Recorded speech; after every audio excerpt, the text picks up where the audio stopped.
Yan. Sige, wait for a while. How about the third one? Eric.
Okay, we can now start our For derivative one. we can now start our discussion muna for to introduce the course. Hindi siya, Okay? hindi siya wide Lang. with the first power. Okay, so it is best to define engineering economics by defining first the two words.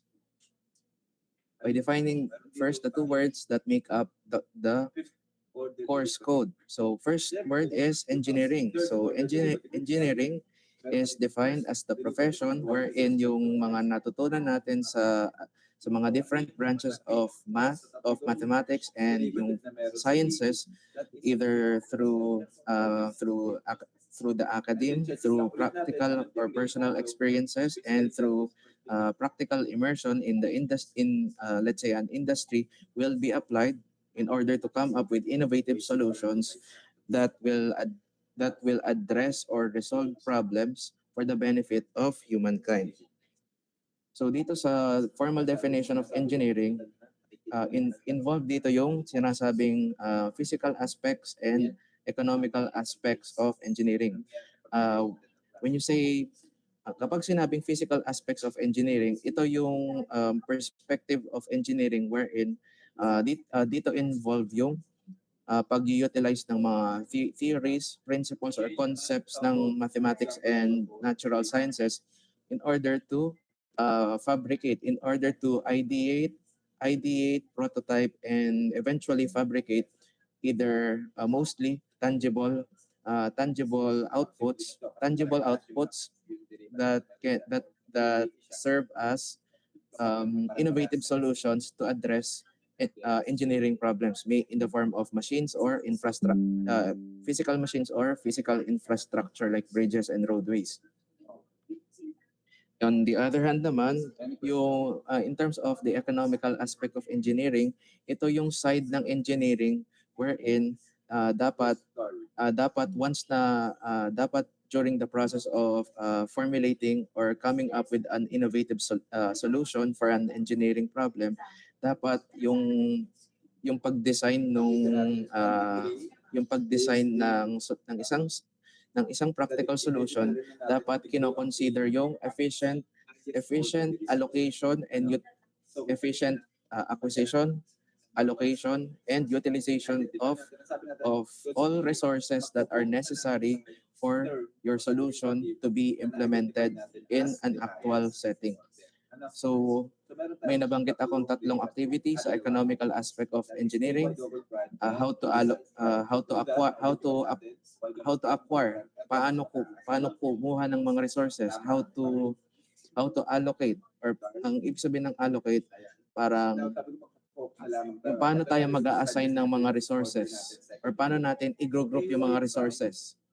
into certain components that will coordinate for the engineering solution to be implemented, and then yung sunod na action word is how to utilize. Ang ibig sabihin ng utilize, paano natin gagamitin ng maayos ang ating mga available resources para ma-implement yung ating engineering solution. So yun yung economical aspect of engineering. So may nabanggit ako, economic. So I am parang most of you ay parang most of us and are already familiar with the term economics because siguro economics you're familiar with the term economics because this is it is most likely that economics you have already encountered economics either in social studies or araling panlipunan in junior high school or senior high school. So, re-recall lang natin yung definition ng economics. Economics comes from the Greek word oikonomikos, which literally translates as household management. Sa economics, ang isang individual or ang isang household must find ways, best courses of action to use whatever resources are available to them in order to satisfy yung kanyang wants and needs. So yung basic definition of traditional economics also applies to engineering, also applies to the projects that we will be implementing in our chosen field of specialization. So we need to determine ano ba yung mga dapat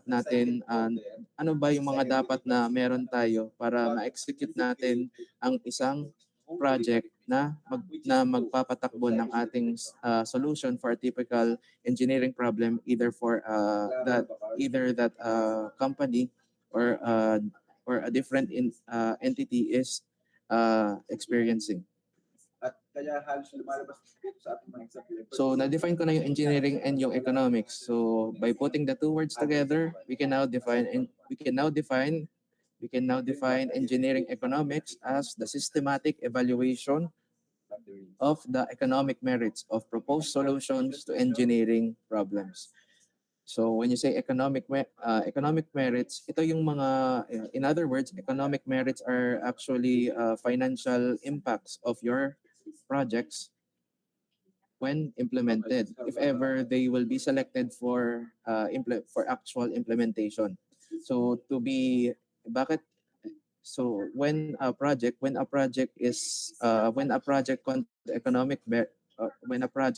promises or ensures or makaka-assure na magkakaroon daw ng economic merits, that project is considered to be economically acceptable. So when a project is said to be economically acceptable, ibig sabihin parang tayong mga team, the engineering team is able to afford it, and the engineering team or yung team responsible for that engineering project is able to finance the said project. So dito pala sa engineering economics, we're trying to address or we're trying to achieve two major objectives, wherein we will be answering some two main questions in decision making in engineering economics. Now, the first question is, can the team afford the project? When you say afford, ito yung capability that you are able to run or to implement the project because you have enough resource, which is you have enough funds to purchase to acquire or purchase all resources necessary in order for the project to materialize. And the next question that must be answered in assessing a project in the context of engineering economics is, if the engineering team is able to afford the project, the next question is, how can you how can you finance the project? Ang ibig sabihin ng finance, uh, ang ibig sabihin lang ng question na yun, how can you finance the project? It's like you're answering the question, where will you get the money from? Where will you get the money in order to implement the project? So dito natin kailangan natin ma-identify uh, yung mga best strategies to get money in order to acquire, utilize and manage your resources all relevant sources that will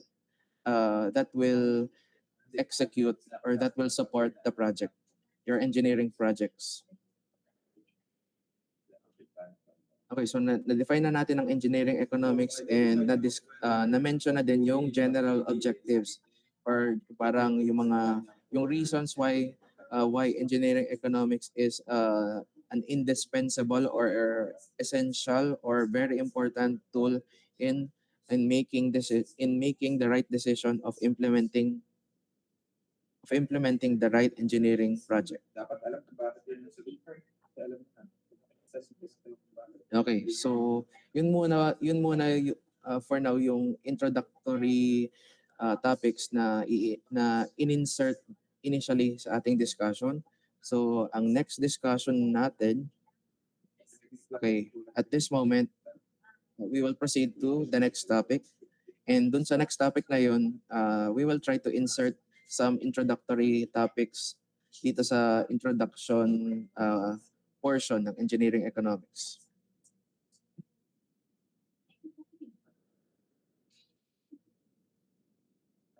Next one is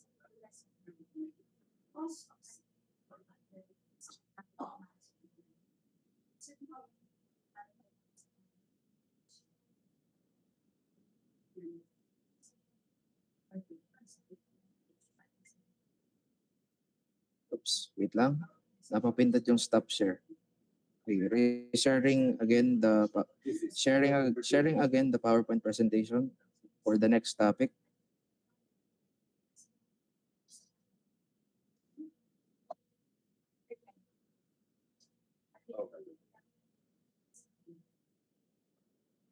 Load pa lang. So this is sign of the third derivative of y with respect to x equal to dy over dx. X, this is the square root of the third derivative of y with respect Okay. to x raised to the third plus 3y equal to second derivative Okay, of y. magme-mention muna ako ng class rules. Once na we are already in the period of the semester wherein nagdi-discuss na tayo ng mga word problems, magbibigay naman ako ng mga 15-minute break. Once na nagpa-problem solving na tayo, nagsasagot na tayo ng mga computational word problems. Yan. So, dito sa engineering economics, ang main activity dito sa making engineering economics studies is yung tinatawag na cash flow analysis. So, pero before we would proceed to learn about cash flow analysis, we need to know first some of the fundamentals or yung mga topics or guidelines or principles that can help us perform cash flow analysis. At least mamaya pag discuss naman. Yan po malalaman niya rin sila. Okay. Dito sa topic na ito, we will try to answer the following questions. Number one, the following questions that you might be curious of, that you might be asking regarding this topic. So we need to answer the question.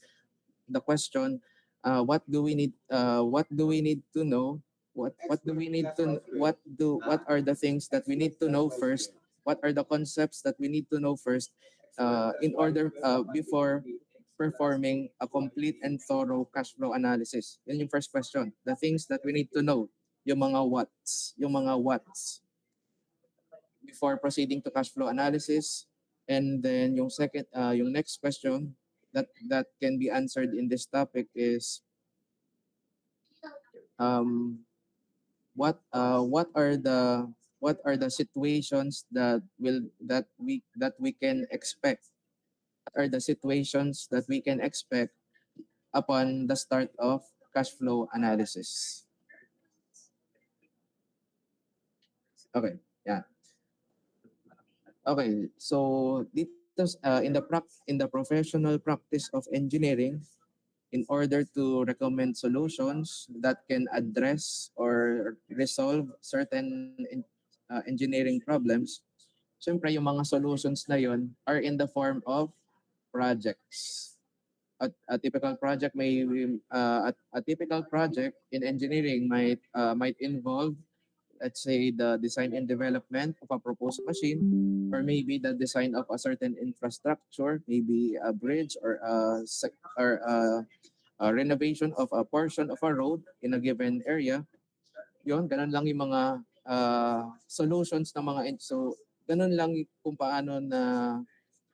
paano yung namamanifest yung mga engineering solutions in the form of projects, in the form of projects, may it be tangible projects or yung mga tinatawag din na intangible projects, either in the form of software development for computer engineering or yun.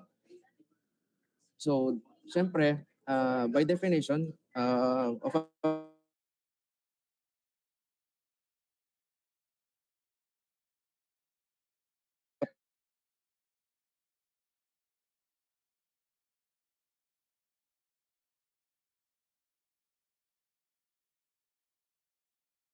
definition, a project is described as a sequence, yung word na project, since as a student, wherein kailangan mo ng mga kagrupo na kailangan tumulong para mabuo yung project, yung tangible output ng isang project. And syempre, there are also cases that you need to, let's say, that you need to set deadlines in order to complete a certain task, and as well as yung pinaka-final deadline to finish the entire project.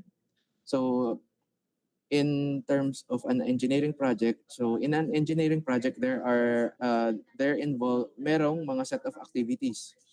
And dito sa engineering economics, we need to illustrate those activities of a project. And yung representation ng mga activities na yon ng isang engineering projects are usually illustrated in a graphical representation known as a cash flow diagram. So dito sa cash flow diagram, dito sa slide na ito, i-represent yung mga different parts or yung mga elements that must be present in a cash flow diagram. So yung first component ng isang cash flow diagram is actually a timeline, a project timeline. Wherein, syempre, ang isang timeline is composed is in the form of a horizontal line. And dito sa horizontal line na ito, may mga vertical marks that represent different points of time ng pag-execute ng project. During this period where the project is actually running or being implemented, it is possible that there will be some instances or points of time wherein walang nangyayaring activity. So if ever may mga periods wherein walang activity na nangyayari,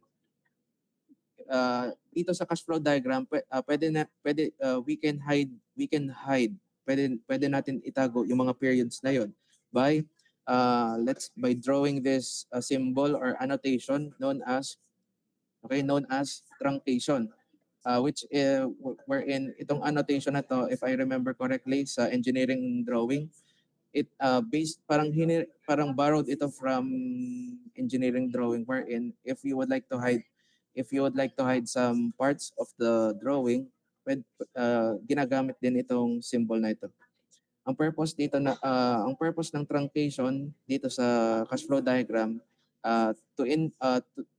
to indicate that there are some periods in the timeline wherein walang nangyayaring activity because of kung paano probably because of kung paano na schedule yung mga activities ng project. And another advantage siguro of using truncation in a cash flow diagram is it serves as an advantage on some cases wherein there is limited space in writing solutions sa test paper. Sige, next component is dito sa timeline dapat na specify yung unit of time. Yung unit of time involved dito sa mga points ng timeline. So halimbawa,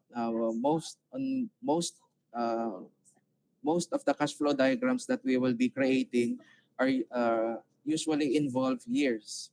Yung mga activities ng mga projects happen uh, during years. Pwedeng years, pwedeng ang span ng isang task ng isang project can be weeks, months, quarters, or even they can even last for unusual periods known as semi-annual periods. Pero most of the time, duration of certain tasks can last as long as years. And then ang next element of the cash flow diagram. Okay, dinidescribe na dito yung mga numbers. Dinidescribe dito na yung mga numbers. So yung number 0 dito sa timeline ng cash flow diagram represents the present time or today. And then any number after 0 represents a point of time in the future. So since yung present time dito sa cash flow diagram is represented at the leftmost side ng timeline and a future point of time is located at the almost at the right hand portion or right hand side ng timeline, we can say that the progression of a project or the passage of time in a cash flow diagram flows from left to right. Next naman, in terms of yung mga intervals dito sa timeline ng cash flow diagram. Ang isang interval or ang isang segment ng timeline ng cash flow diagram represents a period. So, specifically, yung period na yon is described by the unit of time written dito sa rightmost side ng timeline.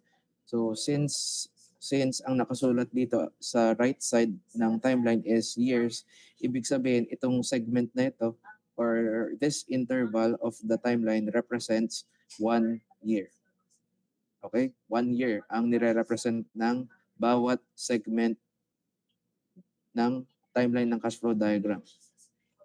A group of intervals or a group of segments ng timeline ng cash flow diagram represent a sequence of periods or a sequence of consecutive periods, magkakasunod na periods. Or in this case, for example, this group of intervals or segments represent a span of 1, 2, 3, 4. A span or scope or duration of 4 years. Bakit years? Yun yung nakasulat na unit of time dito sa timeline. So this is 1 year. Ito naman ay 4 years. Next. Okay, ang sunod na yan. One of these numbers, yung mga numbers other than 0 dito sa written below the timeline of the cash flow diagram either represents a start or an end of a period. So how we are able to define a certain number either as a start or an end of a period depends on the period that we are trying to analyze. For example, ayan, let's go back dito sa segment na ito ng timeline. So again, this represents the first year of our engineering project. In terms of this period, of our engineering project, it will start, yung start of the first period is represented by the number 0, and yung end of the first period is represented by this point of the timeline, yung number 1. So dito sa first period, itong point of time represented by the number 1 is the end of the first period. Pero in terms of the next period, the second period, this point of time denoted by the number 1 represents the start of the second period. And itong number 2 naman represents the end of the second period. So dito sa animation na ito, ine-emphasize lang uh, yung technique on how to interpret a certain number dito sa timeline ng cash flow diagram. Yung pag-classify natin whether as a starting point or an ending point of a period depends on the period that we are focusing on. Okay, balik muna ako sa Gmeet room. Sige, open your chat box kasi I need to assess kung naintindihan yung concepts portrayed by the previous animations. So, okay, open your chat box. Yan, sige. Kasi magtatanong ako and then type your answers na lang sa chat box. Okay, which among the numbers here sa timeline ng cash flow diagram what number represents the start of the third year of our project? What number represents the start of the third year of our project? Type nyo na lang yung number. Yan, 2. Okay, may nag-input ng number 3. So, sorry, number 3 is actually incorrect because ang tinatanong ko, what number represents the start of the third year of our project? The correct answer is number 2. Lagi yung leftmost point ng segment represents the start of a period ng ating timeline. Okay, next question. Sige, next question naman. What number sa timeline represents the end of the 6th year of our project? Yan. Okay? Number 6. So most of you are correct. Sige, next question. Another question naman, another exercise. What number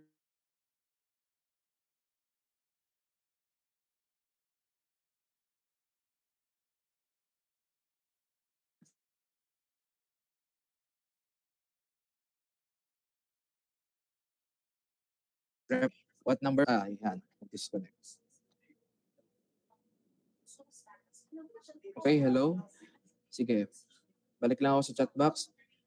Naputol lang ang connection. Okay, what number represents the end of the 4th year of our project? Okay, so most of you answered number 4, so which is correct. Okay, so naintindihan naman yung pag-classify whether a certain point of time sa timeline is either an end or a start of a period during the implementation of the project. So next naman, ang next component ng cash flow diagram ay yung mga arrows. So going back sa context ng isang engineering project, so meron activities. Upon performing a certain activity ng project, syempre meron yang effect or may results yan or may outcomes. Yung mga outcomes or results ng yung mga outcomes or results upon finishing or completing a certain activity ng isang project, yung mga outcomes sa pag-perform ng isang activity ng isang project are usually expressed in monetary terms. Yun yung isa sa mga important principles ng engineering economics. Pwede nyo isulat sa notes if you have a notebook, if you have a notebook with you, pasulat na lang. The outcomes or the results upon completing or finishing an activity of a project are expressed in monetary units. One more time. the outcomes or the results upon completing or finishing a given task of an engineering project are expressed in monetary terms in a cash flow diagram. So since naka-monetary units yung mga outcomes ng mga activities ng project, ibig sabihin yung mga activities na yun are represented as cash flows. Represented as cash flows. And dito sa cash flow diagram, yung mga cash flows are drawn as arrows. So dito, we need to take note of the following guidelines in drawing itong mga arrows na ito sa cash flow diagram. Yung first consideration, actually this is a theoretical or ideal consideration wherein yung haba ng isang arrow must represent the magnitude or the numerical amount ng cash flow. Halimbawa, meron tayong activity number 1, meron tayong activity sa ating project which involve the amount of 100 pesos. 100 pesos. So to represent this outcome or result ng activity na ito, we can represent it by drawing an arrow of a given length like this one. And then later on, it was later identified that another activity will be performed in our project, which involves the amount of 300 pesos. So since itong amount na ito in performing or completing the next activity of our project is higher as compared to the previous activity, we need to represent this activity by drawing a longer or mas mahabang arrow.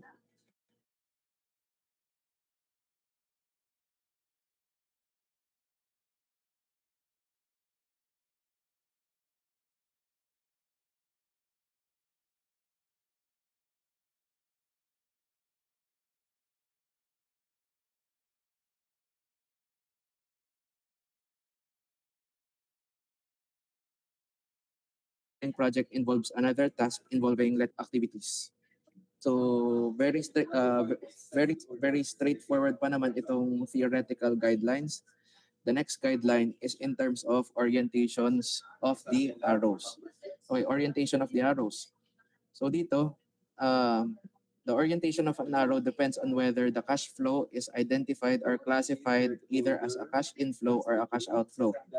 Ang keyword lang ng isang ang keyword to consider a cash flow as a cash inflow is you can write it in your notes, any cash inflows. Cash inflows are any activity of the project that can that can uh, that can increase the cash on hand balance of an entity involved or who will benefit from the engineering project. Cash inflows are any activity that can increase the cash on hand balance of an entity involved or who will benefit from the project. So ito yung mga examples ng mga cash inflows, pwedeng revenues upon performing an activity, pwedeng income, or pwede ding savings.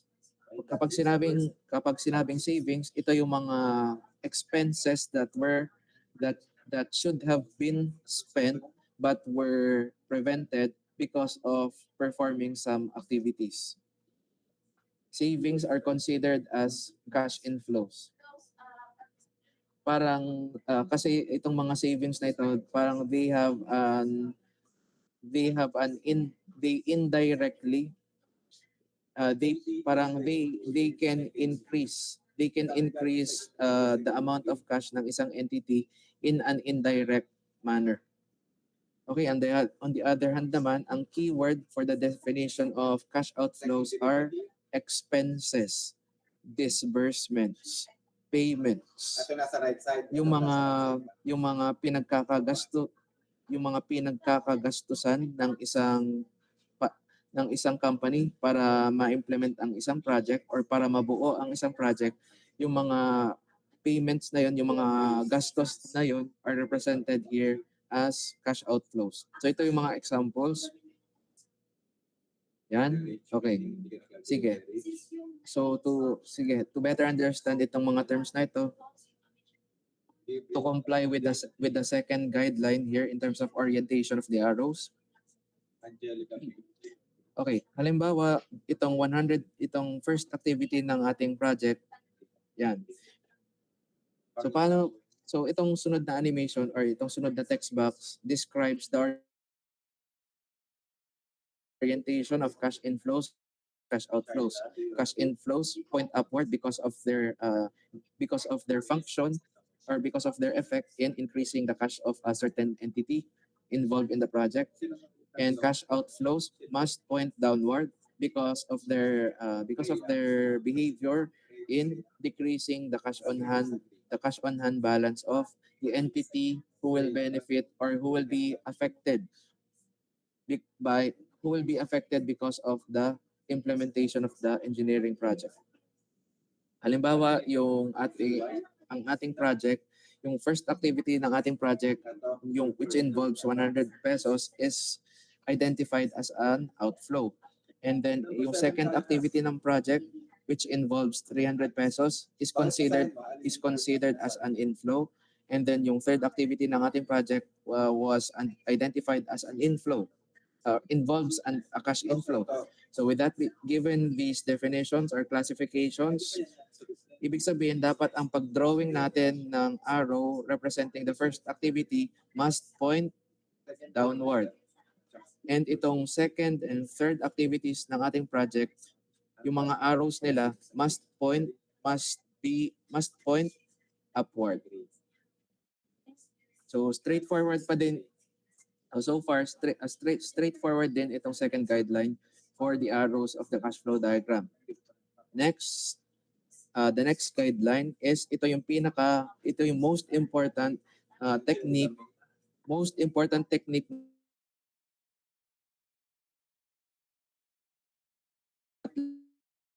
lagi natin pinapractice whenever we are writing solutions sa ating mga word problems in engineering eco. So it is known as the end of period convention. Ginagamit natin itong end of period convention in identifying the correct placement or the correct location of the arrows in the timeline of our project. Ito yung definition ng convention. According to this convention, ilalagay natin yung mga cash flows sa mga end points ng mga periods kung saan mag-o-occur yung mga activities na yun. So para mas maintindihan natin itong end of period convention, halimbawa itong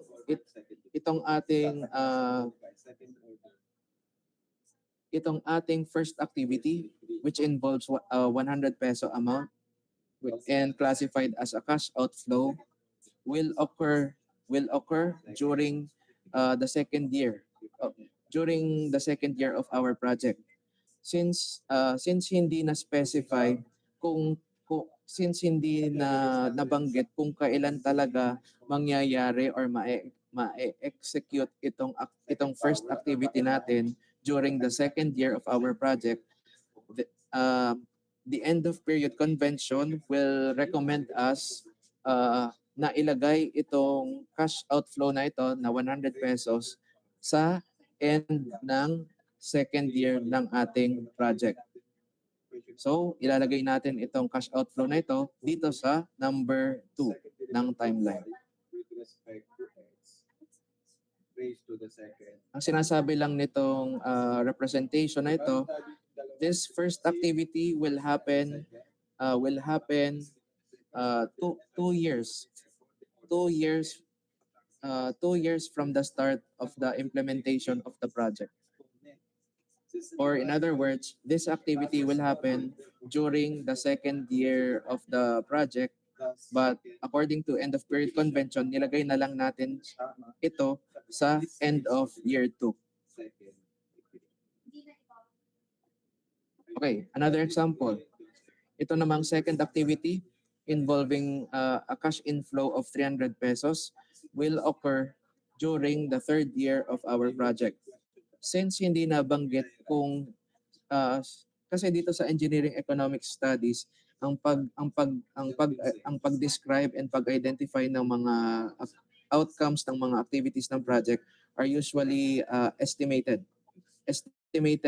wherein hindi rather than specifying specific dates, ang binabanggit lang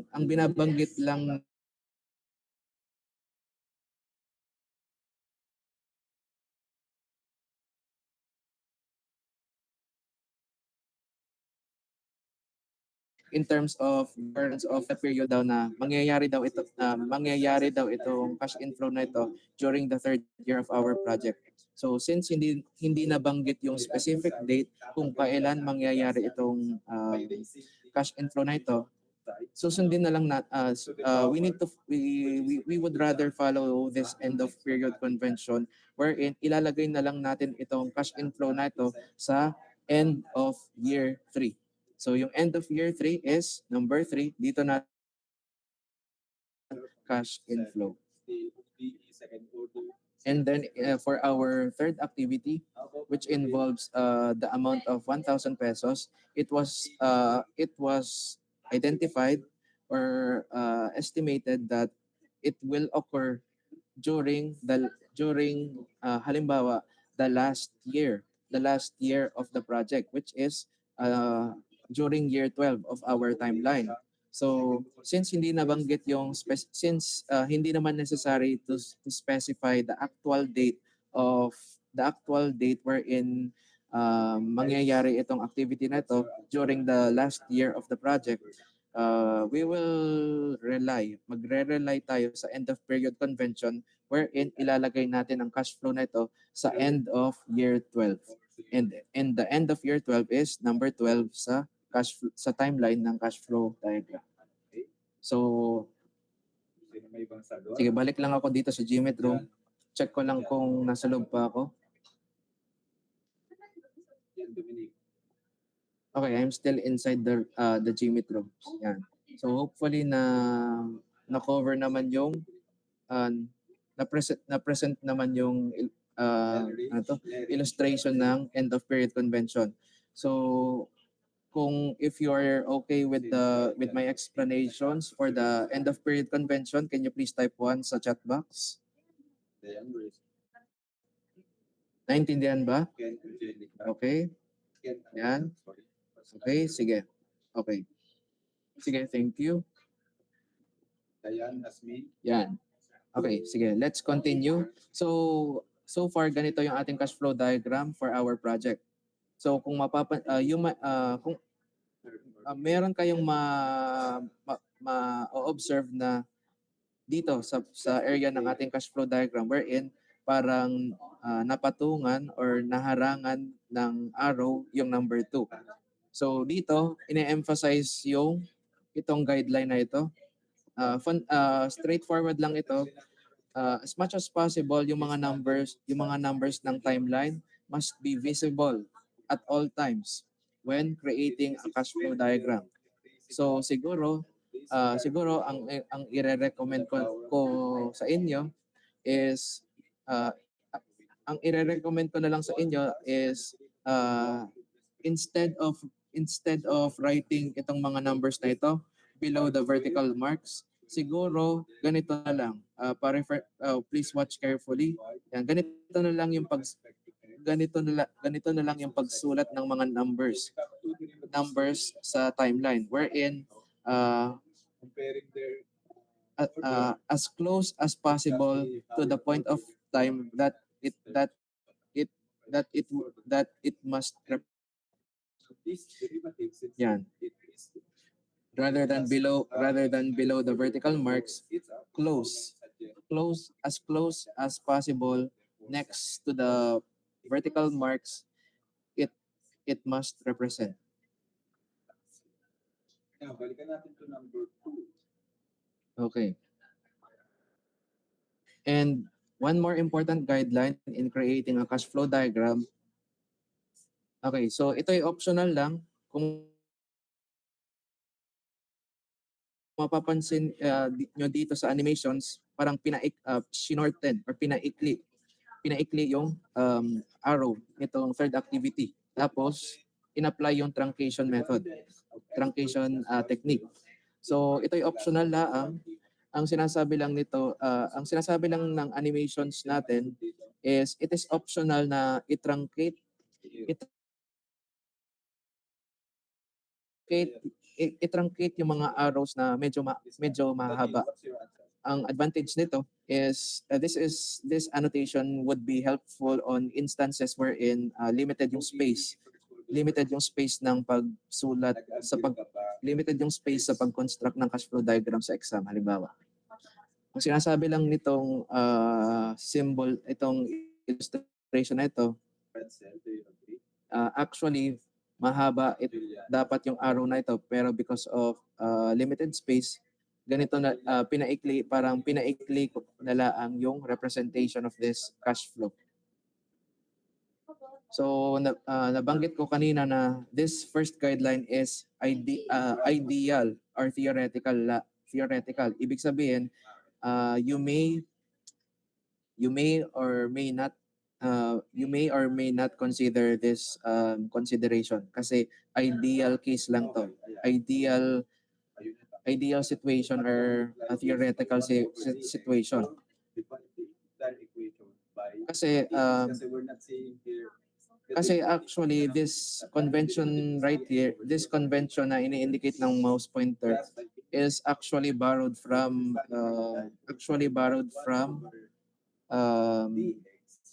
mechanics, specifically statics. The longer the di ba sa mechanics, the longer the arrow, the higher the magnitude of the force. So pwede niyong sundin, you may or may not consider this guideline kasi ang pinaka-important dito, ang pinaka-important sa paglalagay ng mga arrows dito sa cash flow diagram is not because of their length but because of their correct position or correct location in the timeline of the cash flow diagram. The correctness or the accuracy of a cash flow diagram okay, so will be that's for the- checked in terms of the correct location of the cash flows in the timeline, Di iba talaga yung not equation. and not because of their length. Also need to know you technically. So ayun. And then yung final guideline for cash flow diagram, syempre ang goal dito sa cash flow diagram is to be able to illustrate, to be able to reveal, to show all activities that will happen upon the execution of our project.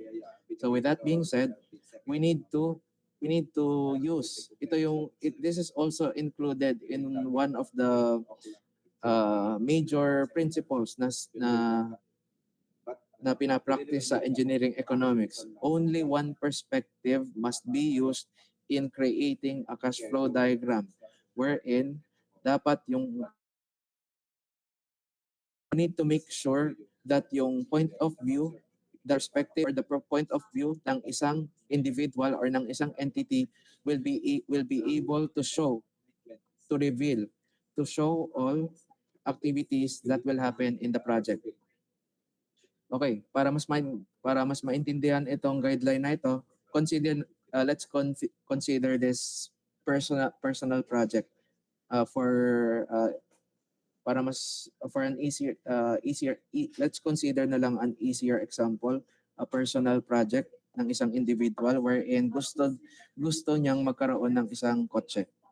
So ito yung mga in order to satisfy yung need of having a car. Ito yung mga activities that were determined. 3 activities. Maglo-loan muna and then yung actual purchase and then yung pagko-customize sa car. So dito, so let's focus muna dito sa first activity. In this first activity of the personal project ng individual, involved dito, syempre involve yung person na yun and yung financial institution who will be lending money to that person. Yung second activity, the entities involved in this activity would be the same person and yung car dealer. And then the third activity, dito involve yung person na yun um, and yung individual rendering paint job services sa Photoshop, for instance. So dito sa three activities, if you'll be looking under this column, present or involve yung mismong person on all three activities. So since it is required for all activities of the project to be illustrated or shown in the cash flow diagram, we need to consider the perspective of that person. Yan. So upon using the perspective or point of view of that person, we can now construct the cash flow diagram of the project. So horizontal timeline muna. So ang unit of time is weeks because according to this column, yung schedule ng three activities are in terms of weeks. Today, 1 week from now, and 2 weeks from now. So dapat yung ating timeline must involve three parang 3 points of time. 1, 2, 3. Wherein yung first point is yung represents the present time, and then yung next set of points must represent yung future weeks. So first activity, borrow money from a bank with an involving an amount of $8,500. So let's say imagine you are the person who will be implementing this project. So if you will be borrowing money from a bank, eventually you will be receiving $8,500. So since you will be receiving $8,500, you are able to increase the balance of your cash on hand. So from your perspective, this activity is considered as a cash inflow. So we need to represent this activity as an arrow pointing upwards, located at zero. And yung amount niya is 8,500, yung amount na na-receive nyo from the bank. Next activity, purchase a car from a dealer. So dito, kailangan mong gumastos ng $8,000 next week or 1 week from now. So since hindi na mention dito sa table kung what day of that week hindi na mention dito sa table yung araw na doon kayo bibili ng second-hand car. We will be applying the end of period convention wherein ilalagay na lang natin yung cash flow na yon yung ilalagay na lang natin yung cash flow na yon doon sa end of week 1 dito sa point na ito ng timeline. So the next step is to determine the orientation of the arrow. Since dito sa second activity you will be spending $8,000, ibig sabihin, from your perspective, cash outflow yung second activity. So draw an arrow pointing downward at this point number 1 ng timeline, and write the amount involved.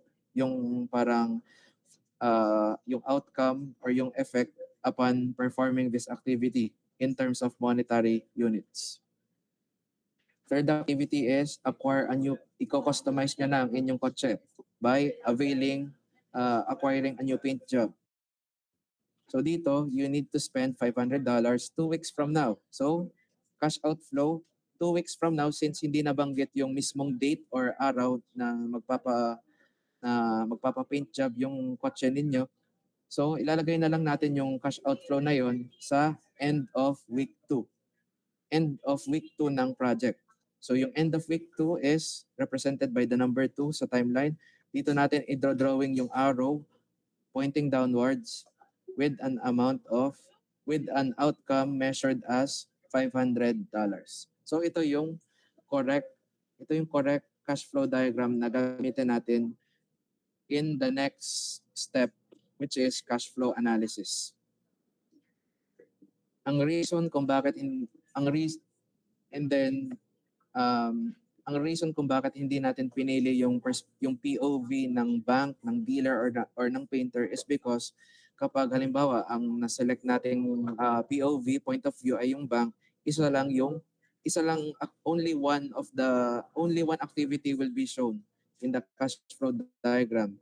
And then in terms of the perspective of the dealer, iisa lang din yung cash flow or iisa lang yung activity na only one activity of the project will be presented in the cash flow diagram. So as much as possible, all activities must be present in the cash flow diagram.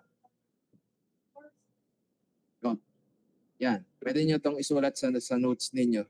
Choose the perspective that clearly illustrate or is able to show all project activities in the cash flow diagram. So dito, 3 activities. So ibig sabihin dapat yung cash flow diagrams may 3 cash flows or 3 arrows. Yeah. Okay, okay, at this point we are able to answer yung unang question. Ano ba yung dapat what are the things that I need to know first before performing a complete and thorough cash flow analysis of my project.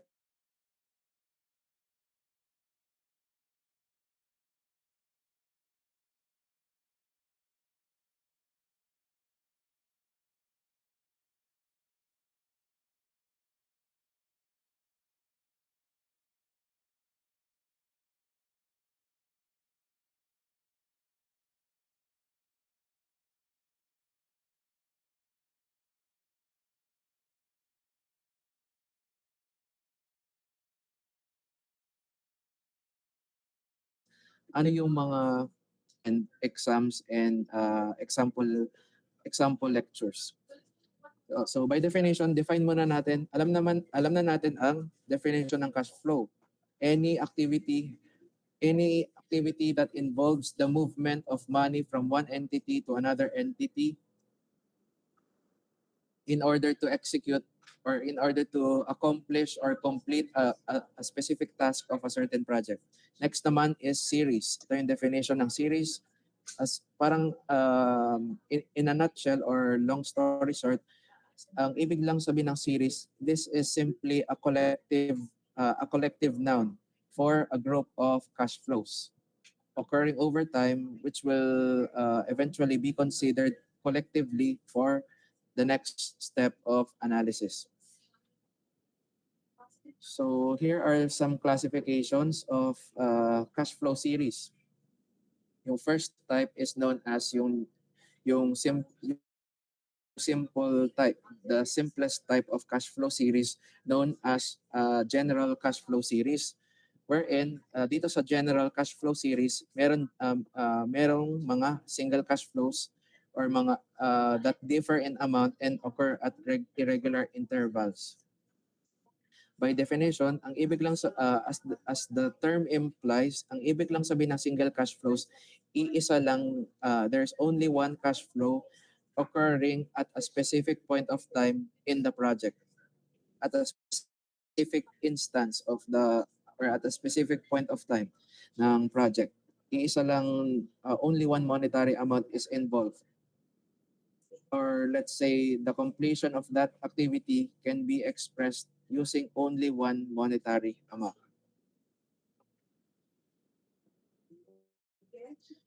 So dito, okay, ganito lang yung mga conditions ng isang general cash flow series in a cash flow diagram. Condition number 1, dapat most of the time yung mga upon comparing yung mga amounts nila, dapat unequal.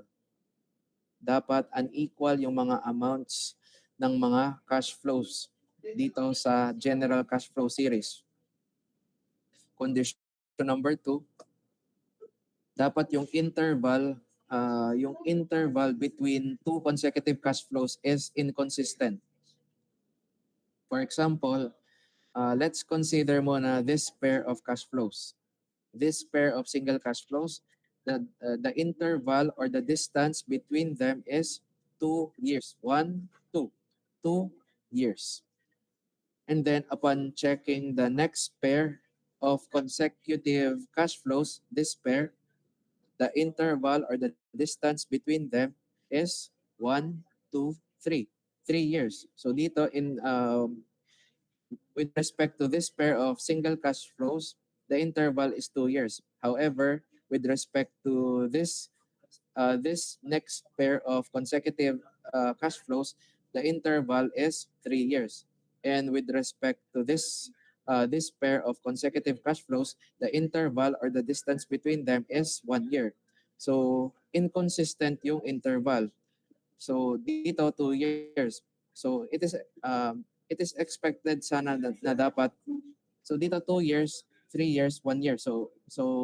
Parang hindi equal yung interval or distance two between two consecutive cash flows. So if those conditions prevail in a cash flow diagram, then a general cash flow series is present in your cash flow diagram. It is also possible for the cash flows or for the activities of your project to involve yung tinatawag na uniform series, wherein merong mga there is at least one set of identical cash flows occurring at regular periodic intervals.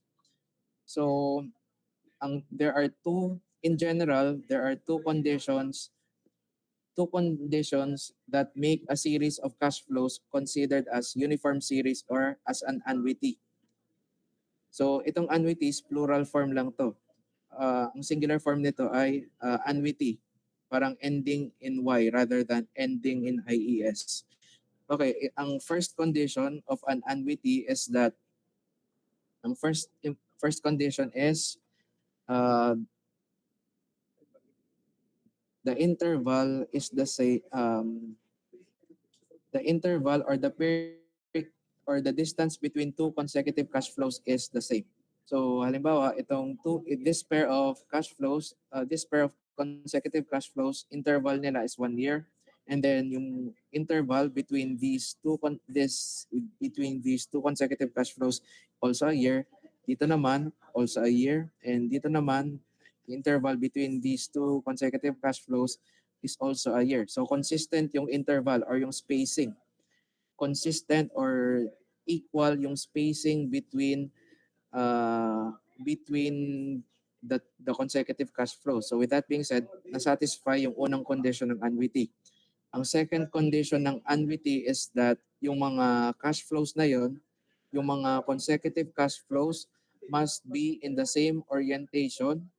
They point in the same direction, and dapat equal yung kanilang magnitude or equal yung kanilang monetary amounts. So in this example, itong mga consecutive cash flows na ito, all of them point downward, and each of them has an amount of 100 pesos. Equal yung kanilang mga amounts. So nasatisfy yung second condition ng annuity. So we can consider this series or this group of cash flows as a uniform series or as an annuity. So annuities can be further classified. In general, uniform series or annuities can be classified into two categories, conventional and shifted. A uniform series is considered as conventional kapag ang unang cash flow niya will occur dito sa point number 1 ng timeline. On the other hand naman, ang isang uniform series or ang isang annuity will be considered or will be classified as a shifted annuity kapag yung unang cash flow niya will happen or will occur at a period other than 1. Kapag yung unang cash flow ng uniform series will occur at a point of time other than 1 sa timeline ng cash flow diagram, shifted yung annuity. Okay. Ito yung for the next 2 to 3 for the next 1 to 2 weeks. Uh, yan. We will be performing cash flow analysis in terms of general cash flow series and uniform series. Kung kaya pa ng oras today, we will learn the fundamentals muna of performing, or we will learn the basics of cash flow analysis in terms of single amounts, or yung mga cash flows forming a general cash flow series. And then next week, uniform series. We will be performing cash flow analysis wherein yung cash flow diagram involves different types of uniform series. And then and then pagkatapos nun, we will be encountering complex types of cash flow series, specifically arithmetic series and geometric series. So just an overview in terms of arithmetic series. Arithmetic series, ang unang condition dapat ng arithmetic series is that dapat yung isang group of cash flows must occur consecutively. Sunod-sunod yung kanilang occurrence. Halimbawa, this one. Itong group of cash flows is occur consecutively. Sunod-sunod yung kanilang occurrence. Ang second condition, dapat yung interval or yung spacing between two consecutive cash flows must be the same. So dito 1 year, 1 year, 1 year, 1 year, 1 year, equal ang spacing between two consecutive cash flows. Third condition for arithmetic series is dapat yung amounts ng mga cash flows either increase or decrease periodically by a constant amount. Paano natin malalaman yung constant amount na yon? We will be getting the difference between the amounts of two consecutive cash flows. So for example, 100 minus 90. So between yung change from this cash flow to this cash flow is an increase by 10 pesos. And then dito naman, upon checking the change the change in the amount from this cash flow to this cash flow, the change is also an increase by 10 pesos. Dito din, from 110 to 120, the change is positive 10. The change here is also positive 10. The change here is also positive 10. So consistent, there is a common yung change is constant by a common difference, positive 10, increase by positive 10 every year. So with that being said, we can say that this group of cash flows is considered as an arithmetic series. This group of cash flows is also considered as a series kasi ang change in terms of the amount per every year is always an increase of 35 pesos. Consistent yung increase of 35 pesos every year. So arithmetic series can also be classified as conventional or shifted. Masasabing conventional ang isang arithmetic series kapag kapag ang first cash flow niya will occur at dito sa point 1 ng timeline ng cash flow diagram. Pero kapag ang first cash flow ng arithmetic series will occur at a different period other than 1, katulad nito, first cash flow niya occurred at point 5 ng timeline ng cash flow diagram, shifted siya. Next naman, geometric series. Ang pinagkaiba ng geometric series sa arithmetic series is that yung change between the amounts of two consecutive cash flows is a fixed ratio. Yung ratio na yon will always be applied yung ratio na yon will always be present in any two consecutive cash flows. So for example, ang unang condition ng geometric series is dapat equal yung spacing between consecutive cash flows. 1 year, 1 year. Dito naman, 1 year, 1 year. So equal spacing. Next naman, ang next condition ng geometric series is that nagbabago yung amounts, nagkakaroon ng change between two consecutive cash flows by a certain by a fixed percentage. So for example, let's compare muna the change from 50 pesos to 60 pesos. So pwede naman we can describe, let's say, the change from 50 to 60 as plus 10 pesos. Pero if you will be checking the change from 60 to 72, 12 pesos. So parang 10 pesos dito, 10 peso change, tapos dito 12 peso change. So parang wala tayong so we cannot say that this series is an arithmetic series. So the next way to describe the change is let's check if yung change between two consecutive cash flows is a fixed ratio. So from 50 to 60. So gagawin lang natin 60 divided by 50 equals 1.2. Ibig sabihin, the amount increased by 20% after 1 year. And then, upon checking yung change from 60 to 72, so chinek natin in terms of ratio, 72 divided by 60 equals 1 is also equal to 1.2, which means the change from 60 to 72 involves an increase by 20%. So since dito, ang increase dito is increase by 20%, and then dito sa interval na to is also involve an increase by 20%, ibig sabihin itong series na to ay geometric. Paano naman to? Paano ma-identify yung ratio, yung change involved dito sa amounts of this series? So upon checking yung in terms of difference, 100 minus 90, parang 90 minus 100, negative 10. Pero dito, 81 minus 90, negative 9. So we cannot consider this series as arithmetic.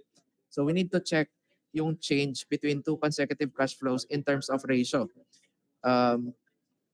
90 divided by 100 equals 0.9. And then 81 minus 90, 81 divided by 90 is also 0.9. So ibig sabihin, every year in this series, every year bumababa, nagdi-decrease yung amount ng cash flow every year by 10%. Parang nagdi-decrease or nare-reduce yung amount ng sunod na cash flow by 10%. Paano nakuha yung decrease of 10%? 1 minus kung anong ratio, 1 minus 90, okay, 1 minus 90 over 100, tapos 1 minus wait lang. Para makuha itong change na ito, specifically negative 10%, siguro ang formula nito, you may want to write that down in your notes. Siguro 90 divided by 100 minus 1, 81 divided by 90 minus 1, makukuha nyo lagi is negative 0.10 or negative 10%. So ito ay geometric series. Geometric series can also be classified as conventional and shifted. Kapag conventional, dapat yung unang cash flow dapat mag-occur sa number 1, sa number 1 ng timeline. Pero kapag ang first cash flow ng geometric series will occur at a point of time other than 1, shifted siya. Sorry, for exploit y double prime. So ito yung mga types of cash flow series na pwedeng so it is possible for the activities of your project to be represented in the cash flow diagram either as general cash flow series, pwedeng uniform series. It is also possible for the activities of your project to also involve arithmetic series or geometric series. 7x Yeah. multiplied by y, which Okay. is negative y prime, that is negative 3 halves. Yan, balik muna ako sa GMIT room. Time check is 9:30.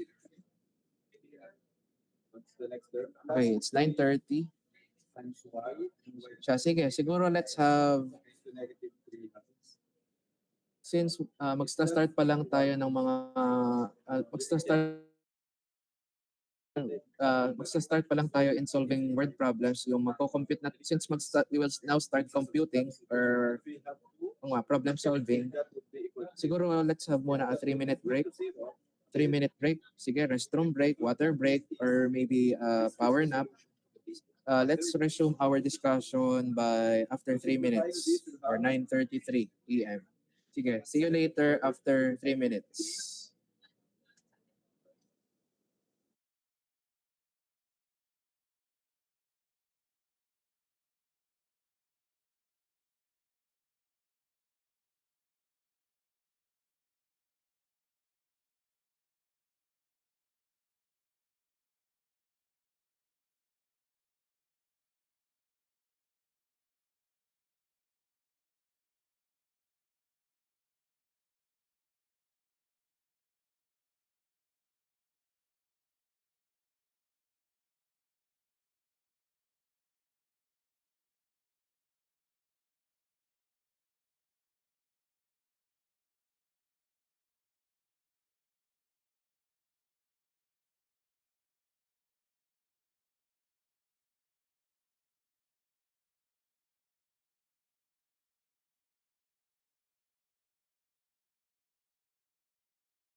Okay, hello.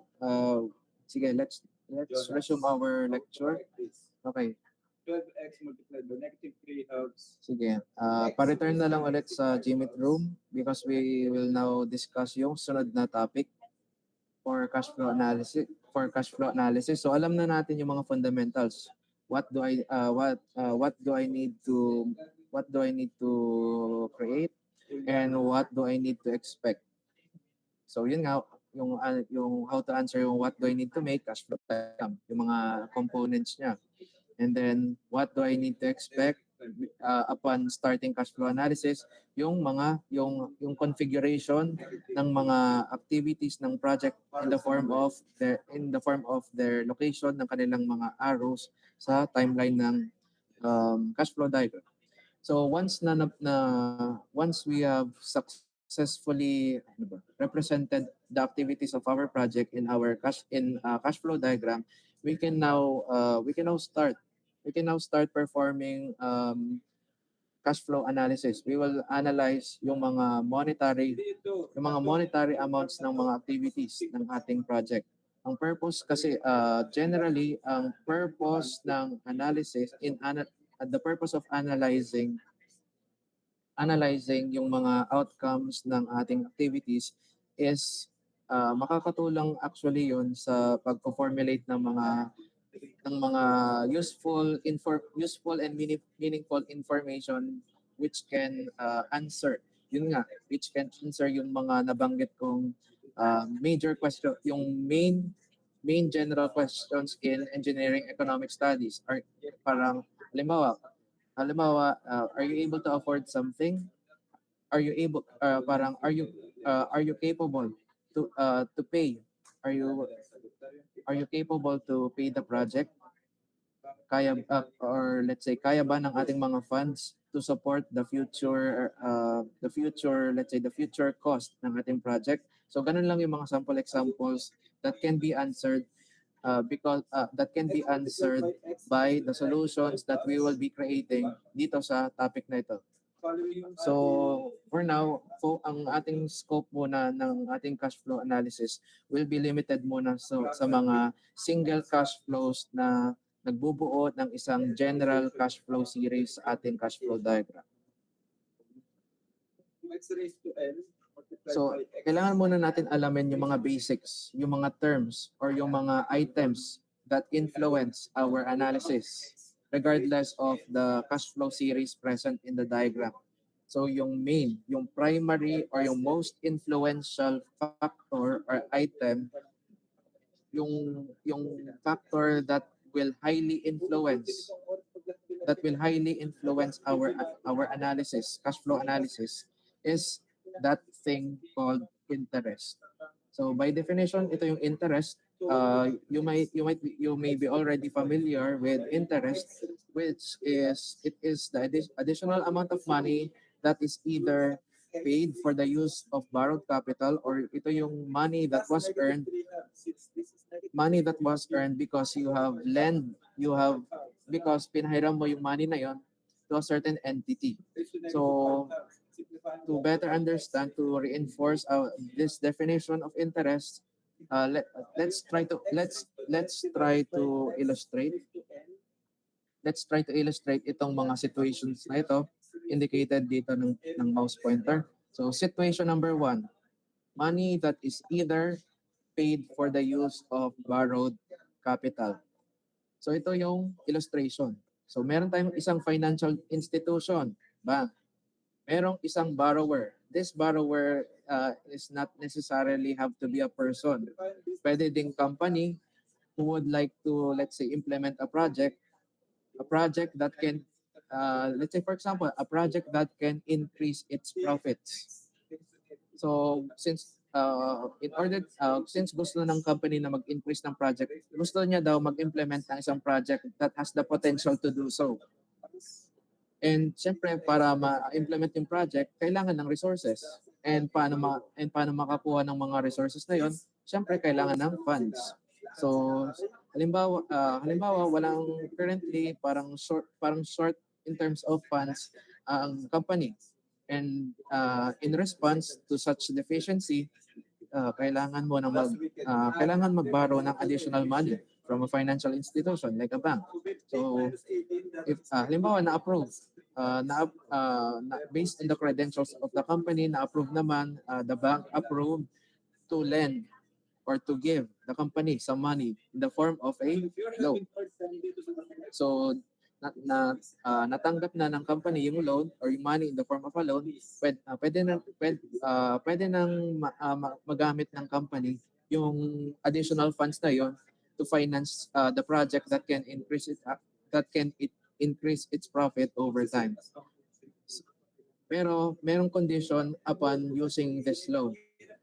There is a certain the bank will require the company to repay that loan with additional money because of an imposed interest rate.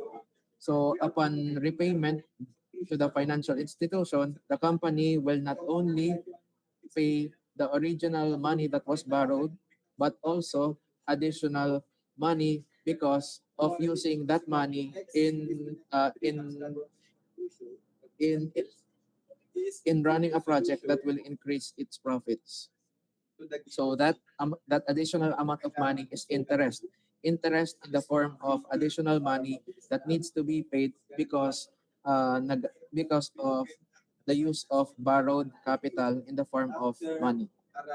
Next illustration, number 2. Earned from money that has been lent. Halimbawa, may isang entity which which uh, wherein hindi naman kailangan literally isang individual, pwedeng isang company. Or siguro for our illustration purposes, sige, let's consider this as an individual, an investor, and merong isang corporation. Halimbawa itong corporation na ito is, let's say, okay, sige, let's focus ourselves from the perspective of the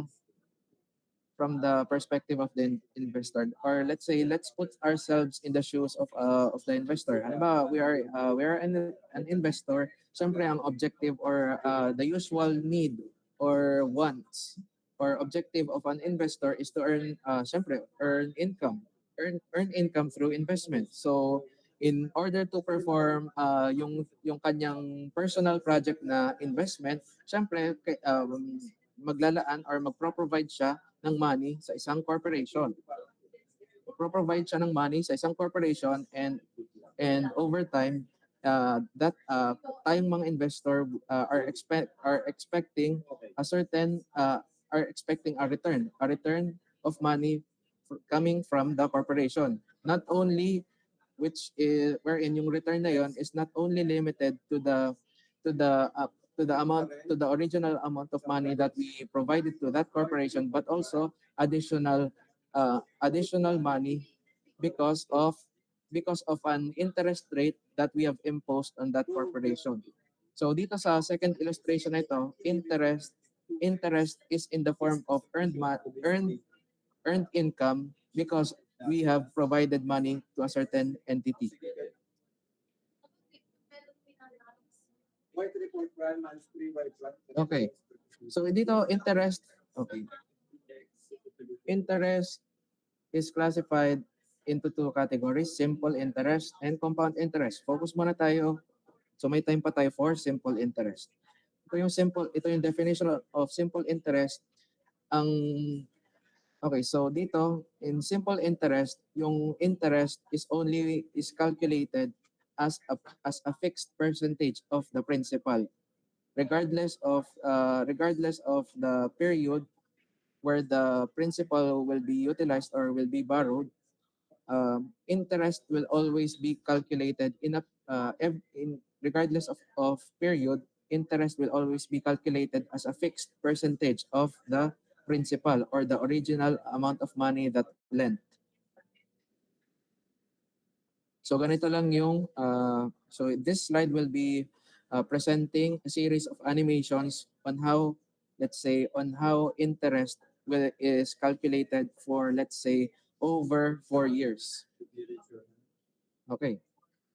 Halimbawa, ganito yung original, let's say, kumuha tayo ng loan from a bank, and yung amount of money that we borrowed from that bank is represented by the length of this rectangle. So this rectangle represents the principal borrowed from the bank. Yung amount of money na nakuha natin from the bank. Halimbawa, this bank charge us an interest rate, let's say, an interest rate of 15% per year, simple interest. So, upon the receipt of money, magagamit na natin yung money na yon in let's say to finance our project or to acquire the necessary resources to execute or implement our project. Let's say 1 year. Okay, ito yung principal is also known as present amount. Another word for the original amount of money borrowed from a bank, or referred din siya as present amount. Let's say upon agreement with the bank, parang the bank has provided us 4 years. The bank has ordered us, upon agreement, has ordered us to repay the loan after 4 years. So ganito yung mangyayari in terms of paano na-compute yung total amount that we need to pay back to the bank after 4 years. So okay.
Okay, hello. Sige. To optimize connectivity or to optimize my stay inside the Gmeet room, i-turn off ko na lang yung aking camera kasi ang laki ng kain nito sa data. Regardless of wireless fidelity, malaki yung kain ng data and it increases the chances of disconnecting from this Gmeet room. Sige, so let's continue. Okay, so yan. So the following animations will illustrate the process of the process kung paano nakuha yung total amount of money that we need to pay back to the bank after 4 years. So ito yung original amount of money that we borrowed from the bank. So after 1 year, interest will now be calculated, which is 15% of the borrowed amount. Halimbawa, the length of this red rectangle represents, halimbawa lang, 15% of the amount that was borrowed. So parang 15% of the length of this brown rectangle represent yung interest calculated after 1 year. And yung interest na yon will be added to the original amount of money that we borrowed. So halimbawa, if ever kaya natin bayadan ang loan na nakuha natin from the bank after 1 year, ganito lang yung total amount that we must pay to the bank. Pero halimbawa naman if ever hindi pa kaya natin magbayad after 1 year, and halimbawa gusto natin bayadan na lang natin yung loan after 2 years. 2 years after 2 years after acquiring the loan. So ang mangyayari naman dito after another year. So after another year, interest will be calculated again, which is according to the mentioned interest rate 15%. So after 1 more year, interest will be calculated as 15% of whatever amount that we have initially borrowed from the bank. And yung interest na yon, as represented by the orange rectangle for the second year, will be added to the total accumulated amount. And this is the total amount that we need to pay after 2 years. Kung kaya natin bayadan ang loan after 2 years, ganito kalaki yung amount na babayadan natin sa bangko. Halimbawa naman, hindi pa din natin kayang magbayad ng loan sa bangko. Let's say gusto natin gusto natin after 1 more year. So after 1 more year, interest will be calculated again as 15% of the original amount borrowed from the bank. And itong interest na ito, itong additional interest na ito as represented by the dark gray rectangle will be added as shown. And ganito kalaki, and if ever kaya na natin magbayad after 3 years, ganito kalaki yung amount na babayadan natin sa bangko. And halimbawa naman, hindi pa rin natin kaya, parang siguro we have no choice but to pay at the yung tinatawag na parang deadliest deadline imposed by the bank after 4 years. Hanggang 4 years lang. So after 1 more year, ang mangyayari ay interest will still be calculated as 15% of the original amount borrowed from the bank. And yung additional interest na ito as represented by the length of this black rectangle will be added as shown. And halimbawa, dumating na yung time na kailangan na natin mabayadan yung loan. Ganito kalaki yung amount that we need to pay to the bank. So, yung original amount that was borrowed plus itong additional amount of money because of interest.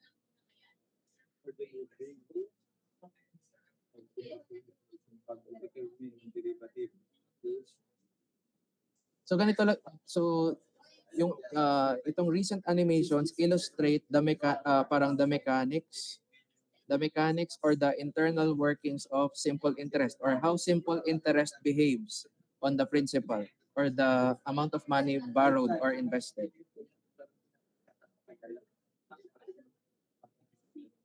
Okay, so next naman, ito yung mga formulas that we will be using. Pro-project ko na lahat. So dito, there are some word problems that require us to compute the interest only, or the additional amount that still needs to be paid aside from the principal amount. And there are also other word problems that require us to compute the total amount, or the total amount of money that needs to be paid, or in a different scenario, the total amount of money that that will be paid to us because of our investment, because of our initial investment. So dito, ito yung mga formulas. Please take note of yung mga definitions ng mga variables. So simple, yan. Ang gusto lang i-emphasize dito sa slide na ito is yung variable na n, the number of interest periods. Ang expression natin for, ipasulat nila lang muna sa notes, ang usual na units ng I, yung interest rate per interest period, ang common lagi sa mga word problems ay naka per year. Kung naka per year ang interest rate, dapat yung number of interest periods reflected sa variable n must be expressed in terms of years. Yung value dito, the value of n must be expressed as years. However, there are some word problems that mention the number of interest periods using a different unit of time, like months or a specific range of calendar days. So, yung expression for n depends on how the simple interest rate is classified, whether as an ordinary simple interest or an exact simple interest rate. Kapag ang isang word problem involves ordinary simple interest, it assumes that a month has 30 days and a year has 360 days. So given that the simple interest rate is ordinary, dapat yung value ng n ay dapat ma-convert into years using this conversion factor, wherein 1 year has 360 days, or kapag ang given interest period ay month, dapat ang gagamitin yung conversion factor is 1 year has 12 months, and if ever when applicable, 1 month consists of 30 days. Pero most of the time ito yung gagamitin natin conversion. if ever the interest period is explicitly expressed as number of days or a range of calendar days. Pero kapag naman if ever naman the simple interest rate is rather stated as an exact simple interest rate, we need to express yung n number of interest periods we need to convert yung interest number of interest period into a year using this conversion factor, which supports the assumption of exact simple interest, wherein one common year has 365 days and one leap year has 366 days.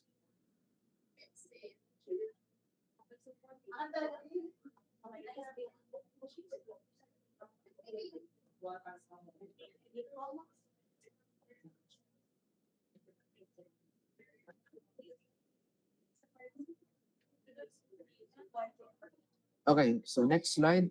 So some word problems require to calculate capital I. Some word problems require calculating F.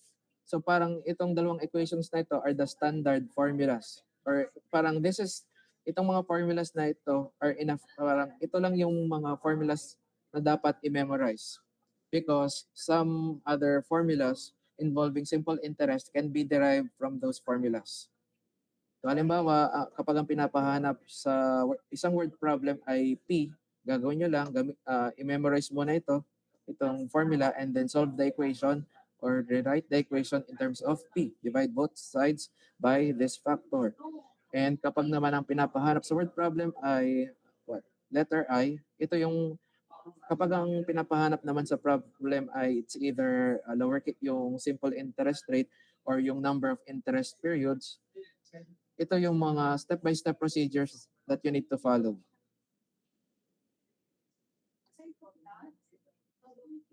Okay, next naman, ito yung additional considerations. Ito yung parang flowchart na pwede nyo gamitin as a practice in solving word problems involving simple interest.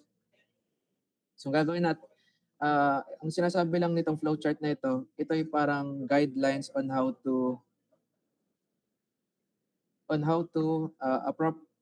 on guidelines of identifying the correct expression for n, correct conversion expression for n, number of interest periods. So ang gagawin nyo lang muna, identify muna the simple interest rate, which is usually expressed per year.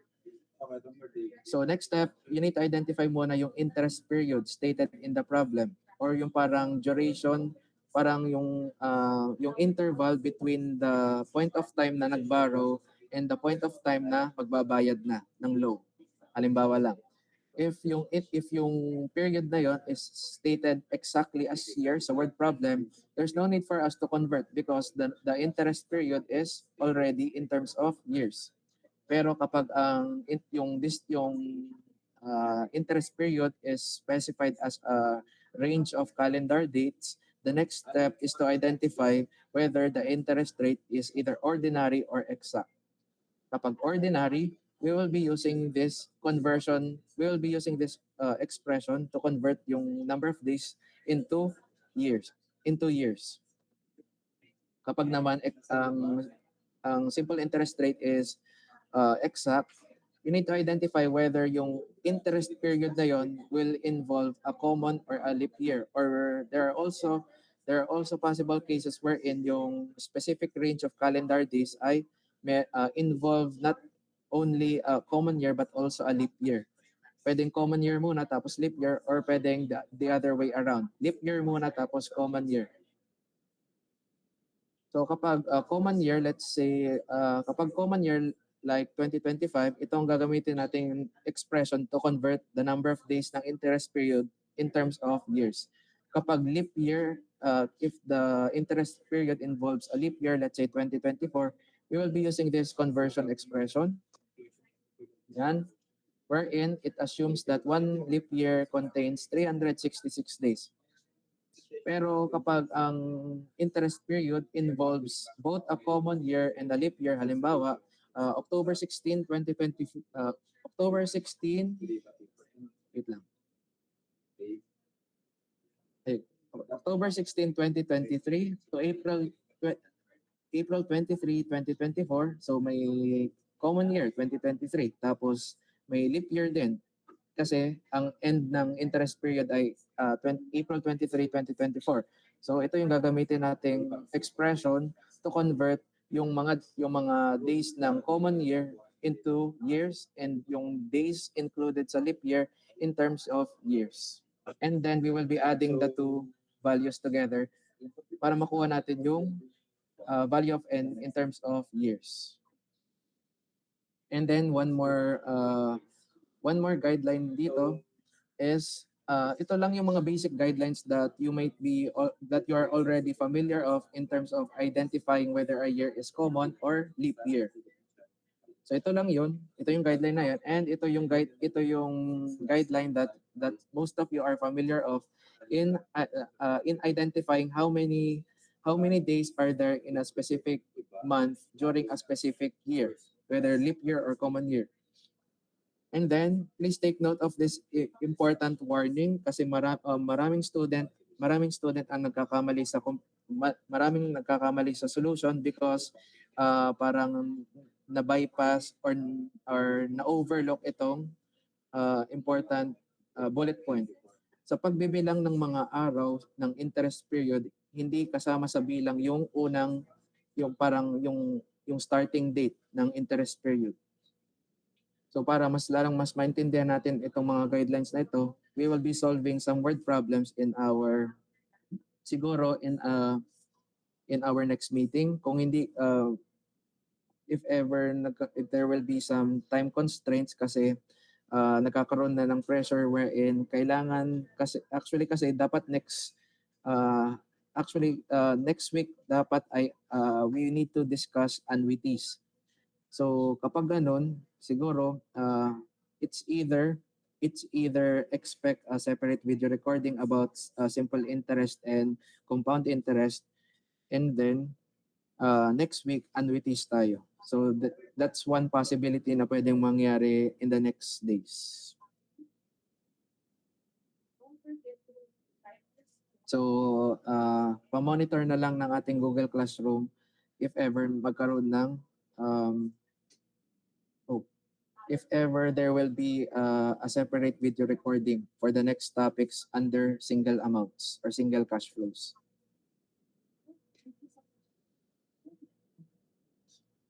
Okay, I need to stop sharing my screen. Wait lang, stop presenting. Okay, I think that's all for now. Thank you for attending today's lecture. I hope you learned something. So see you next meeting, next Tuesday. Online class pa rin.